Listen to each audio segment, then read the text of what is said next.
হাত পা খায় বুট দিছে থেকে আমাকে মারছে দানের কর্মীকেরা। কারা মারছে? দানের কর্মী কোথায় কোথায় মারছে আপনার?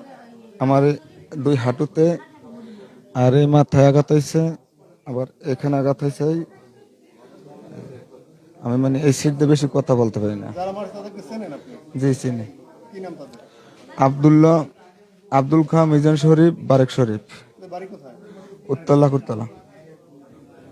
কালামের যখন ধরছে আমি আমার নাতি স্কুল দিয়ে আইছি আমাকে দরজা পর্যন্ত, এর মধ্যে দেই ওরে ধরিয়া ওই এটা ওরা বাড়ি লই যায়। আমি এই দেখকে আমি দৌড় দিছি, যাইয়ে দেই ওরে এলোপাথারি ভাবে মারে মারে পরে হেই পরে আমি গেছি পরে আমারে এই একটা ওরে তো মারছে, আমি তো আর সারাতে পারি না। আমার এই মাথা পাশাই বাড়ি মারছে, আমি এই হাত দিয়ে ফিরাইতে যাইয়া আমার এই যে আনার লড়াইতেই পারি না, এই পর্যন্ত আমার খুব ব্যথা করে। হ্যাঁ চিনি, নাম ওই মোতালেব খা, হ্যার পোলা আবদুল্লাহ, আর বারেক শরীফ, আর মিজান শরীফ, আর হ্যার বউ মাইয়ে পোলা। আমরা সূক্ষ্ম বিচার চাই। আমরা হাত পাকা করছি বিদায় আমাকে এই অবস্থা করছে। আমরা আর কোনো দ্বন্দ্ব নাই এদের সাথে, শুধু এই হাত পাকার কারণে। কারা মারছে? কারা? ওই ওই মোতালেবের পোলা মোতালেব, কি দল করে? তারা বিএমপি করে।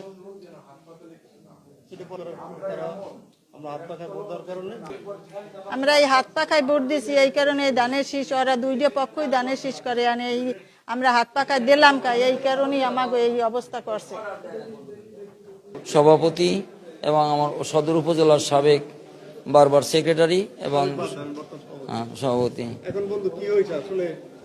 কেন আপনাদের লোকজনদেরকে আহত করলো? কারা আহত করলো?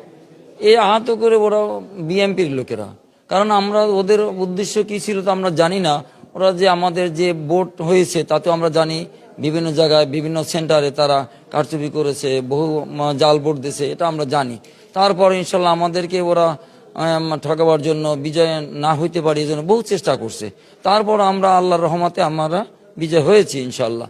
এরপর যে ওরা কেন করে না তা আমরা বুঝি এতটুকু যে ওরা যে টাকা দিয়েছে, আমার যে টাকার বিনিময় সে টাকাগুলো ওদের ফেরত দিতে হবে, এই গোসায় ওরা আমাদেরকে মারধর করতেছে।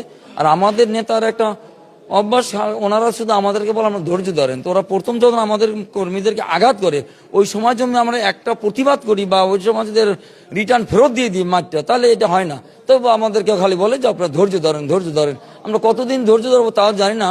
আমাদের নেতা আসুক, আমরা তাদের কাছে বলবো, আমাদের চরমনারী হুজুর আসুক, আমরা বলবো যে কতদিন আমরা ধৈর্য ধরবো। আমাদের কি লাঠি নাই, আমাদের হাত নাই, আমাদের পাও নেই, ওদের থেকে আমাদের লোকজন কম।